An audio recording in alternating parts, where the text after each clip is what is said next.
Start. Hello दोस्तों, मैं Sandeep Maurya, educational research वाला पे आप सबका मैं हार्दिक स्वागत करता हूं। दोस्तों, जैसा हमारा पिछला क्लास ट्रांसफॉर्मेशन ऑफ सेंटेंसेस पर हुआ था और कंप्लीट नहीं हो पाया था, कुछ इशू हो गया था, तो आज हम दोस्तों वहीं से अपना क्लास आगे कंटिन्यू करते हैं। दोस्तों, हम लोगों ने उस दिन सीखा था ट्रांसफॉर्मेशन ऑफ सेंटेंसेस के अंतर्गत ट्रांसफॉर्मेशन ऑफ सेंटेंसेस के अंतर्गत हम लोगों ने उस दिन देखा था आखिर कहते किसको हैं, कहते किसको हैं, कहते किसको हैं, ट्रांसफॉर्मेशन ऑफ सेंटेंसेस कहते किसको हैं, इसका डिफिनीशन क्या है दोस्तों, हम लोगों ने ये जानना था। सबसे पहले देखते हैं कि इसको हम लोग हिंदी में क्या बोलते हैं। हिंदी में बोलते हैं वाक्यों का रूपांतरण, वाक्यों का रूपांतरण। ठीक है दोस्तों, वाक्यों का रूपांतरण होता है दोस्तों। और हम लोगों ने क्या देखा था दोस्तों, मतलब इसका हम लोगों ने परिभाषा क्या देखा था, हम लोगों ने देखा था कि to change the structure of the sentence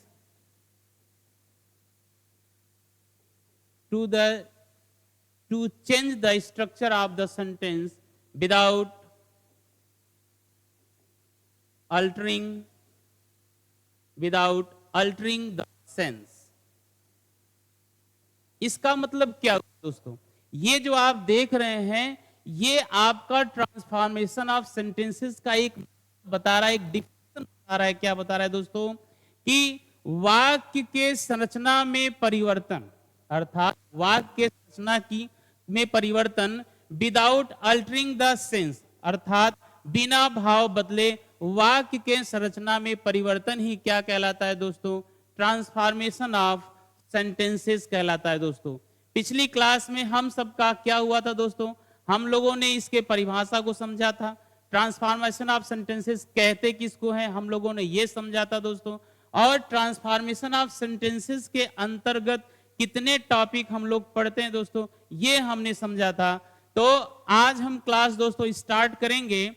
जो फर्स्ट टॉपिक है ट्रांसफॉर्मेशन ऑफ सेंटेंसेस का, जो फर्स्ट टॉपिक है वो स्टार्ट करेंगे। एक बार आप और थोड़ा सा देख लीजिए, वाक्यों का रूपांतरण किसे कहते हैं। वाक्यों का रूपांतरण का मतलब होता है to change the structure of the sentence without altering the sense, अर्थात बिना भाव बदले ही वाक्य की संरचना में परिवर्तन होना ही ट्रांसफॉर्मेशन ऑफ सेंटेंसेस कहलाता है, अर्थात वाक्यों का रूपांतरण इसी को बोलते हैं। तो जो हमारा पहला टॉपिक था दोस्तों, हमारा पहला टॉपिक था remove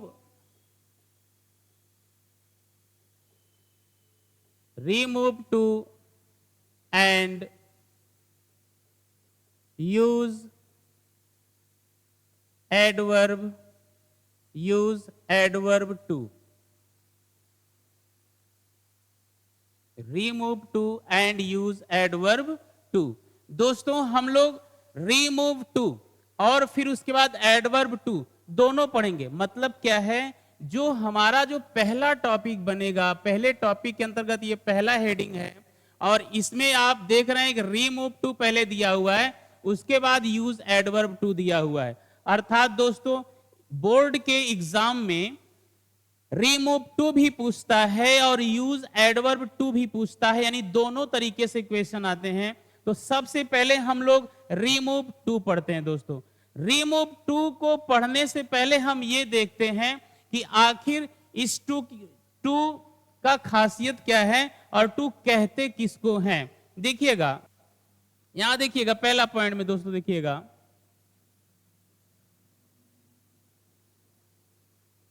टू का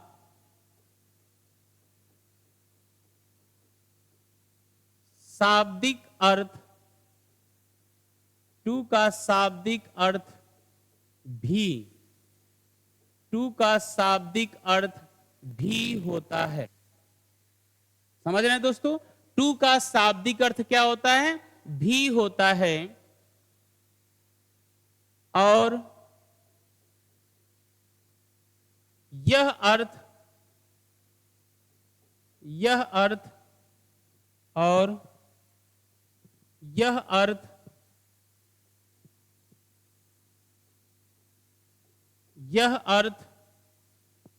नाउन आब्लिक प्रोनाउन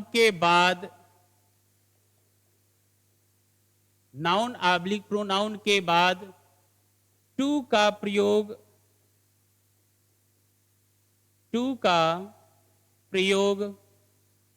करने पर आता है। दोस्तों पहला देखिए, हम लोग थोड़ा सा टू के बारे में जानने का प्रयास कर रहे हैं। इस टू के बारे में क्या पहला हम लोगों ने पॉइंट जाना कि टू का शाब्दिक अर्थ भी होता है। दोस्तों ये देखिए दोस्तों, टू का शाब्दिक अर्थ भी होता है और यह अर्थ नाउन आब्लिक प्रोनाउन के बाद टू का प्रयोग करने पर आता है। मतलब जब नाउन और प्रोनाउन, चाहे नाउन के बाद आप टू का प्रयोग करें चाहे प्रोनाउन के बाद आप टू का प्रयोग करें, जब आप टू का प्रयोग नाउन और प्रोनाउन के बाद करेंगे तो यह अर्थ आपके सामने निकल कर आएगा। जैसे हम कह दें cotton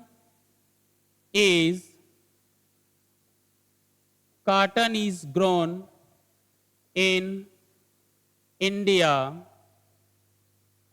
to. Cotton is grown in India too. तो दोस्तों इसका क्या अर्थ होता है कि जो कॉटन होता है भारत में भी उगाया जाता है। जो कॉटन होता है, जो कपास होता है, वो भारत में भी उगाया जाता है। अर्थात कपास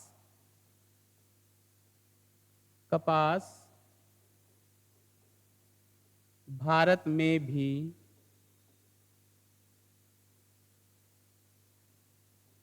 उगाया जाता है।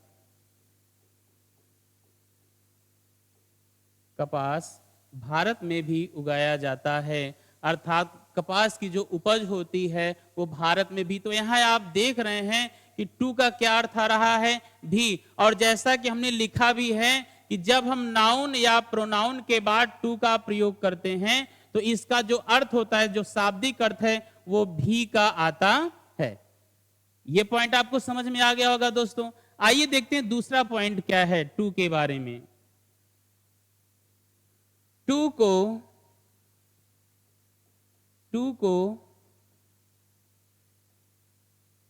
एडवर्ब ऑफ डिग्री भी कहा जाता है। टू को एडवर्ब ऑफ डिग्री भी कहा जाता है। तो दोस्तों ये दूसरा पॉइंट है। आप टू को और किन नामों से जानते हैं? आप टू को एडवर्ब ऑफ डिग्री के नामों से जानते हैं। ये दूसरा पॉइंट है दोस्तों, आप इसको अच्छे से तो समझिएगा। पहला पॉइंट क्या है, टू का शाब्दिक अर्थ भी होता है और यह अर्थ नाउन प्रोनाउन के बाद टू का प्रयोग करने पर आता है।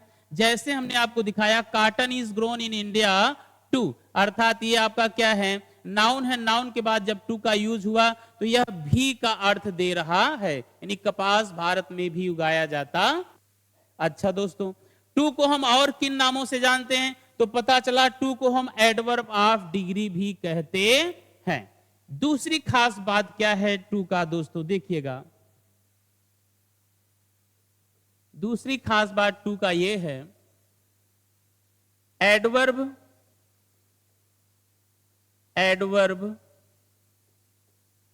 टू के प्रयोग के बाद यदि इन्फिनिटिव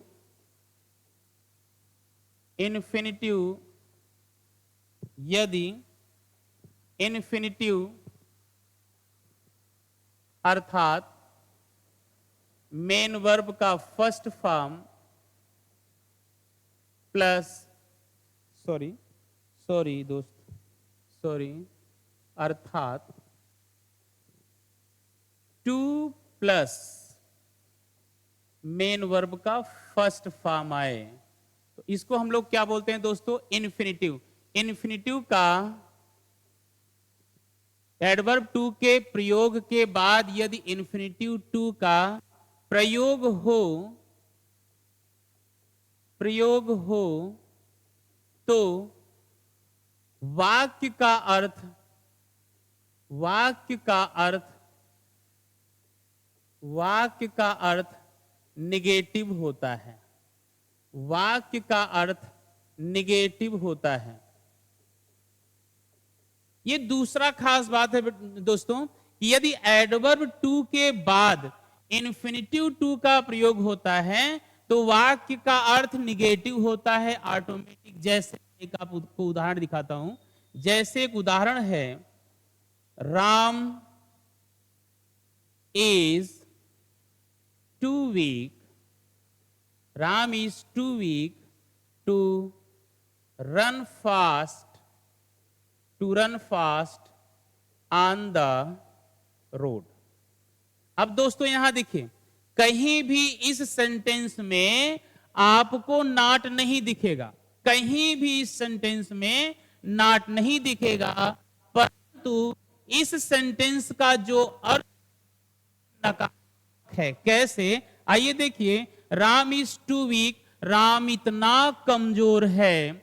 राम दोस्तों इतना कमजोर है कि वह सड़क पर तेजी से दौड़ नहीं सकता। Run fast on the road, यानी वह सड़क पर तेजी से नहीं दौड़ सकता है। तो देखिए ना दोस्तों, अर्थ क्या रहा है कि राम इतना कमजोर कि वह सड़क पर तेजी से दौड़ नहीं सकता। जबकि यहां पर स्ट्रक्चर में जो सेंटेंस का स्ट्रक्चर है आप देख पा रहे हैं, यहां कहीं भी नॉट नहीं आया है। क्यों दोस्तों? क्योंकि इसके पहले हमने देखिए क्या यहां पे आपको बताया है कि यदि एडवर्ब टू के प्रयोग के बाद इन्फिनिटिव टू अर्थात टू प्लस मेन वर्ब का फर्स्ट फॉर्म आ जाए तो समझिएगा कि वाक्य का अर्थ कैसा होगा? निगेटिव होगा, मतलब नकारात्मक होगा। तो यहां आइए देखते हैं, ये रहा आपका एडवर्ब टू और इसके बाद देखिए ये आया है आपका इन्फिनिटिव टू और इसके बाद ये मेन वर्ब का फर्स्ट फॉर्म है। दोस्तों आप अच्छे से देखिएगा, एडवर्ब टू फिर मेन वर्ब का फर्स्ट फॉर्म है, इसके पहले क्या है? टू लगा है, अर्थात टू प्लस मेन वर्ब का फर्स्ट फॉर्म जैसा हमने यहां लिखा है वही प्रारूप यहां भी है, टू प्लस मेन वर्ब का फर्स्ट फॉर्म। इसका मतलब ये तय हो गया कि एडवर्ब टू के बाद यदि इन्फिनिटिव टू आ जाए तो समझिएगा कि वाक्य का अर्थ कैसे होगा दोस्तों? नकारात्मक होगा। आइए दूसरा पॉइंट, चौथा पॉइंट देखते हैं दोस्तों। चौथा पॉइंट क्या है? यदि एडवर्ब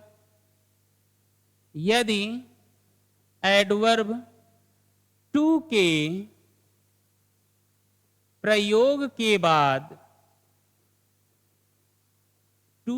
प्रयोग के बाद इन्फिनिटिव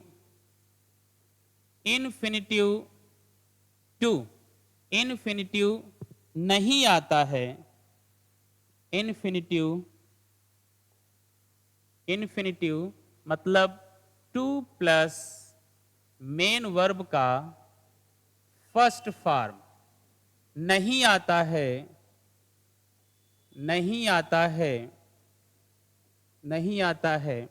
तो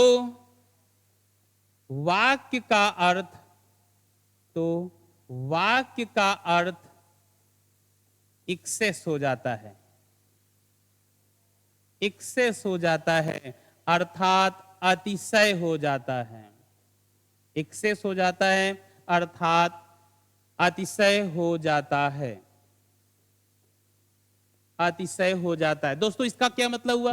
कह रहा है यदि एडवर्ब टू के बाद, यानी एडवर्ब टू का प्रयोग हुआ है सेंटेंस में, उसके बाद इन्फिनिटिव अर्थात टू प्लस मेन वर्ब का फर्स्ट फॉर्म नहीं आया है तो जो वाक्य है आपके पास वो वाक्य का अर्थ कैसे हो जाएगा? एक्सेस हो जाएगा, अतिशय, बहुत अधिक उसका अर्थ बताने लगेगा। जैसे एज मैं बोलूं आपके सामने, तो जैसे मैं कह दूं कि it is too hot today, it is too hot today, अर्थात आज बहुत गर्मी है। आज बहुत गर्मी है। गर्मी तो है लेकिन बहुत ज्यादा, अतिशय हो गया, आज बहुत ज्यादा गर्मी है। तो यहां आप देख पा रहे हैं दोस्तों, आपको टू के बारे में पॉइंट बताया। ठीक, क्या बताया आप देख लीजिए ध्यान से दोस्तों। यहां पर ये हमने बताया आपको कि टू का शाब्दिक अर्थ भी होता है और यह अर्थ नाउन प्रोनाउन के बाद टू का प्रयोग करने पर आता है। पहला ये हमने बताया कि जो टू होता है अर्थात टी डबल के नाम से जानते हैं। एडवर्ब क्या होता है दोस्तों? भी होता है, भी के रूप में इसका इस्तेमाल किया जाता है। और हमने उदाहरण भी दिखाया, cotton is grown in India, too अर्थात कपास भारत में भी उपजाया जाता है। और दूसरा जो हमने आपको बताया, क्या बताया दोस्तों, कि टू को एडवर्ब ऑफ डिग्री भी टू को एडवर्ब ऑफ डिग्री भी कहा जाता है।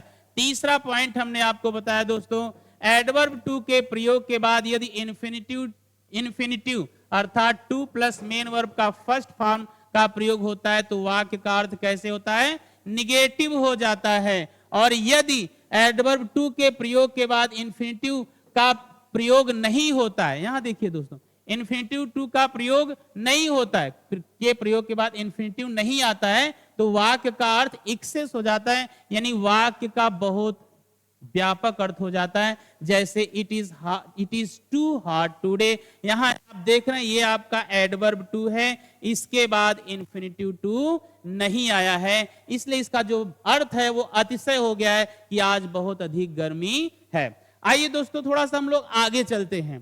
क्या देखते हैं दोस्तों कि आखिर ये एडवर्ब टू जो रिमूव टू हम लोग पढ़ने जा रहे हैं, जो हम लोग रिमूव टू पढ़ने जा रहे हैं, हम लोगों का जो टॉपिक है रिमूव टू।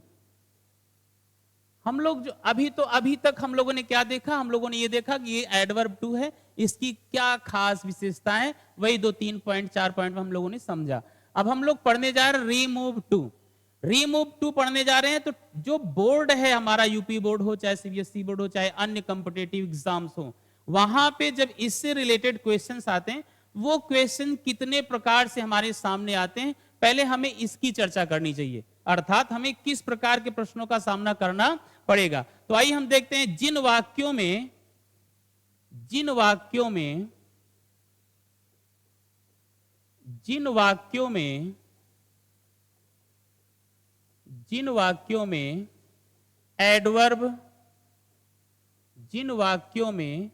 एडवर्ब टू का प्रयोग होता है, एडवर्ब टू का प्रयोग होता है, वे दो प्रकार की होते हैं, वे दो प्रकार के होते हैं।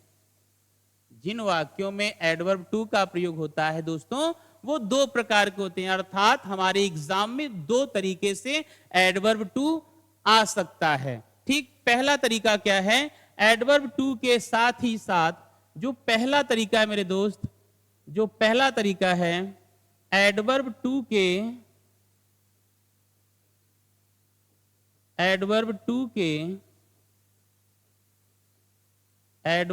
के साथ ही साथ इन्फिनिटिव टू आता है। इन्फिनिटिव अर्थात टू प्लस मेन वर्ब का फर्स्ट फॉर्म आता है, इन्फिनिटिव आता है। ये पहला तरीका है दोस्त। हमारे एग्जाम में पहले तरीके से ऐसे प्रश्न आएगा, अर्थात एडवर्ब टू रहेगा ही रहेगा वाक्य में, साथ ही साथ इन्फिनिटिव भी आएगा। ठीक, जो दूसरा तरीका है मेरे दोस्त वो क्या है? जब वाक्य में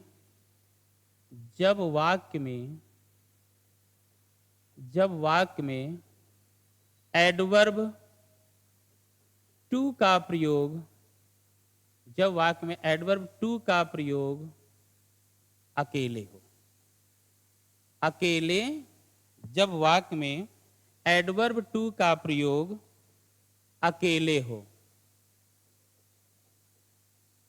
अकेले हो। तो देख रहे हैं दोस्त, दो प्रकार से आएगा हमारे एग्जाम में, हमारे बोर्ड परीक्षा में या अदर कॉम्पिटिटिव एग्जाम में दो प्रकार से प्रश्न पूछता है। एक तो ये एडवर्ब टू के साथ ही साथ इन्फिनिटिव भी आता है, इन्फिनिटिव भी आता है, और दूसरा ये कि जब वाक्य में एडवर्ब टू का प्रयोग अकेले हो। ठीक है दोस्त, यहां तक आपको समझ में आया। अब हम लोग चलते हैं इस टॉपिक पर, यानी एडवर्ब टू के साथ ही साथ इन्फिनिटिव टू भी आए। जब एडवर्ब टू के साथ ही साथ, जब एडवर्ब टू के साथ ही साथ इन्फिनिटिव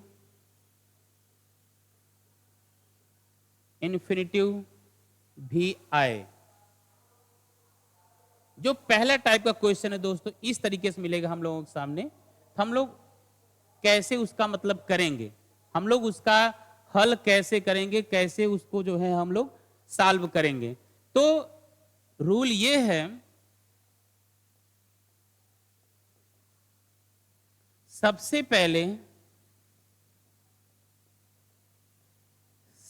पहले एडवर्ब टू के स्थान पर,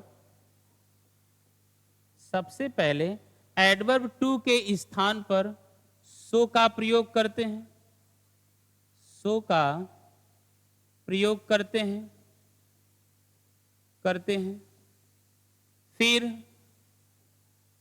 फिर इन्फिनिटिव टू को हटाकर, फिर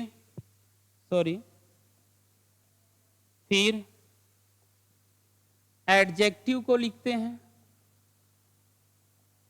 एडजेक्टिव को लिखते हैं। तत्पश्चात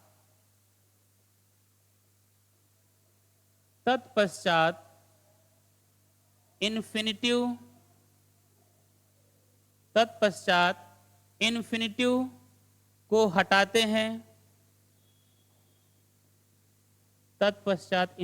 को हटाते हैं, और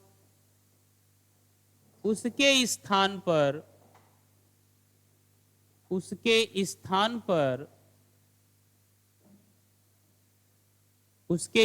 पर प्रोनाउन अकॉर्डिंग टू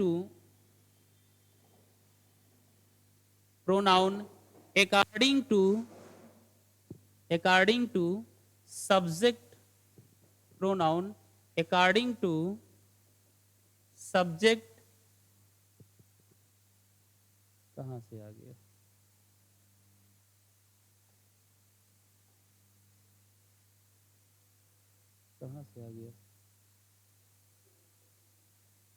कुछ नहीं,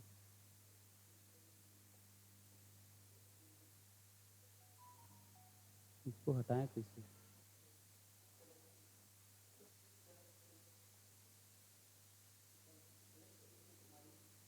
इस पे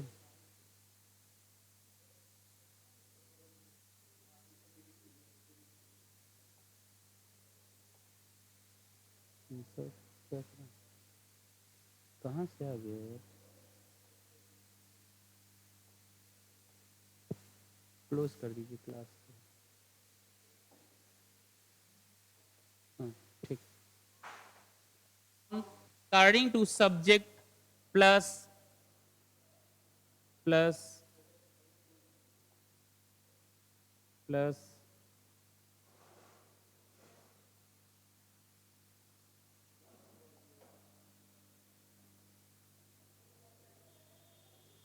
subject plus can oblique could not का प्रयोग करते हैं।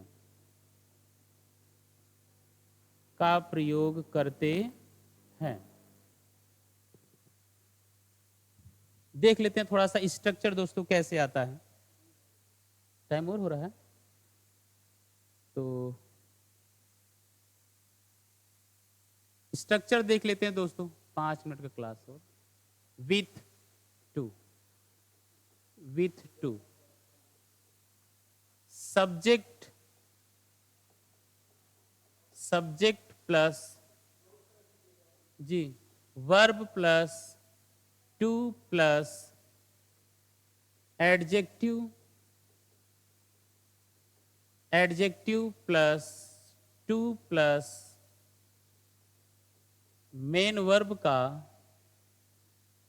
First form plus ETC. दोस्तों जो प्रश्न रहेगा हमारा वो इस स्ट्रक्चर में रहेगा, यानी सब्जेक्ट रहेगा, फिर वर्ब रहेगा, फिर आपका एडवर्ब टू रहेगा, इसके बाद एडजेक्टिव रहेगा, फिर आपका इन्फिनिटिव टू रहेगा, फिर मेन वर्ब का फर्स्ट फॉर्म रहेगा, इटसेट्रा रहेगा, इत्यादि रहेगा। दोस्तों तो हम लोगों को रिमूव कैसे करना है, यानी टू को रिमूव कैसे करना है, तो ये देखिए विदाउट टू, ये देखिए विदाउट टू हम लोग रिमूव कैसे करेंगे।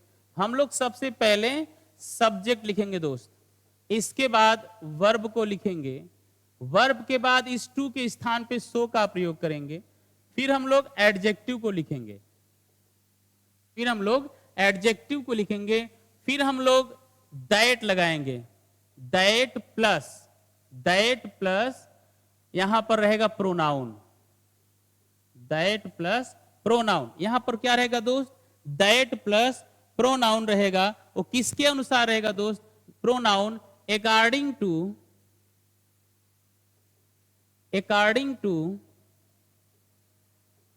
Subject plus can oblique could plus not plus main verb का फर्स्ट फॉर्म प्लस एटसेट्रा। देख रहे हैं ना दोस्त, मतलब इस इन्फिनिटिव टू के स्थान पे आप देख रहे हैं इतना आएगा, प्रोनाउन आएगा। प्रोनाउन किसके अनुसार रहेगा, अकॉर्डिंग टू सब्जेक्ट, यानी जो यहां हमारा सब्जेक्ट के अनुसार वहां प्रोनाउन आएगा। इसके बाद हमें कैन ऑब्लिक कुड लगाना है, उसके बाद नॉट कर देना है, फर्स्ट फॉर्म लिखना है, फिर एटसेट्रा वगैरह। एक एग्जांपल देख लेते हैं। जैसे पहला हमने एक एग्जांपल आपको बताया था समझाने के तौर पे, Ram is too weak to run fast, Ram is too weak to run fast on the road, Ram is too weak to run fast on the road. तो हम लोग रीमूव टू करेंगे दोस्त, रीमूव टू करेंगे तो कैसे होगा, यानी हम लोग टू को कैसे रिमूव करेंगे, हटाएंगे।